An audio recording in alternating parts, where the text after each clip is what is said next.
ನಮ್ಮ ಜೀವನದಲ್ಲಿ ಒಮ್ಮೊಮ್ಮೆ ನೋವು ಮೌನವಾಗಿ ಬರ್ತದೆ. ಯಾರಿಗೂ ಹೇಳದಂತೆ ಕಷ್ಟ ಕಣ್ಣೀರೊಳಗೆ ಅಡಗಿರ್ತದೆ. ಆ ನೋವಿನಿಂದ ನಮಗೆ ನಾವೇ ಹೇಳ್ಕೊತೀವಿ, ನನಗೆ ಯಾಕೆ ಹೀಗೆ ಆಯಿತು.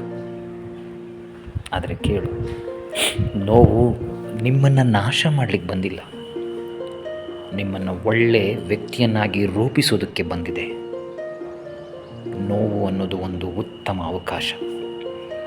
ಅದು ನಮ್ಮನ್ನು ದುರ್ಬಲ ಮಾಡ್ತಿದೆ ಅಂತ ಯಾವತ್ತೂ ಅಂದ್ಕೊಬೇಡಿ. ನೋವು ಅಂದರೆ ಅದು ನೀವು ಜೀವಂತವಾಗಿದ್ದೀರಾ ಅನ್ನೋದರ ಸಾಕ್ಷಿ ಅಂದ್ಕೊಳ್ಳಿ. ನೀವು ಅನುಭವಿಸಿದ ನೋವು ನಿಜವಾಗಿಯೂ ನಿಮ್ಮೊಳಗೆ ಅಡಗಿರುವಂತಹ ಅದ್ಭುತವಾದ ಶಕ್ತಿಯನ್ನು ಹೊರಗಡೆ ತರೋ ಪ್ರಯತ್ನ ಮಾಡುತ್ತೆ. ಯಾರೂ ನಿಮ್ಮ ನೋವನ್ನು ಅರ್ಥ ಮಾಡಿಕೊಳ್ಳಿಲ್ವಾ? ಬೇಡ. ನಿಮ್ಮ ನೋವನ್ನು ಅರ್ಥ ಮಾಡಿಕೊಂಡಿರೋದು, ನಿಮ್ಮ ಪರಿಶ್ರಮವನ್ನು ಅರ್ಥ ಮಾಡಿಕೊಂಡಿರೋದು ನಿಮ್ಮೊಳಗಿನ ನೋವು ಕಷ್ಟ ಮಾತ್ರ. ಆ ಶಕ್ತಿಯನ್ನು ನೀವು ಅರ್ಥ ಮಾಡ್ಕೊಳ್ಳಿ. ಅಲ್ಲಿಂದ ಶುರು ಮಾಡಿ. ಅದೇ ನಿಮ್ಮ ಬೆಳವಣಿಗೆ. ನೋವು ಕಷ್ಟ ಬಂತು ಅಂತ ಅದರಿಂದ ತಪ್ಪಿಸ್ಕೊಂಡು ಓಡಬೇಡಿ. ಅದನ್ನು ಎದುರಿಸಲಿಕ್ಬೇಕು. ನೋವನ್ನು ಎದುರಿಸಿದವನು ಮಾತ್ರ ಬಲಿಷ್ಠನಾಗ್ತಾನೆ.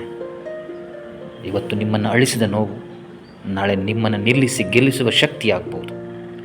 ಇವತ್ತು ನಿಮ್ಮನ್ನು ಮೌನಗೊಳಿಸಿದ ನೋವು ನಾಳೆ ನಿಮ್ಮ ಧ್ವನಿಯಾಗಿ ನಿಲ್ಬೋದು.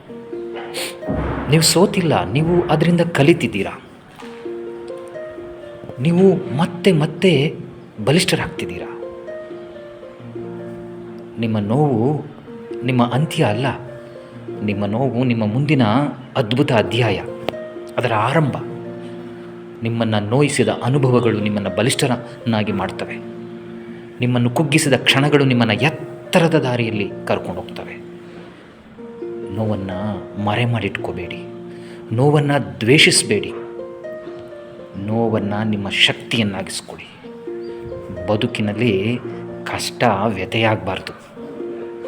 ಅದು ನಿಮ್ಮ ಸಾಧನೆಯ ಕಥೆಯಾಗಬೇಕು.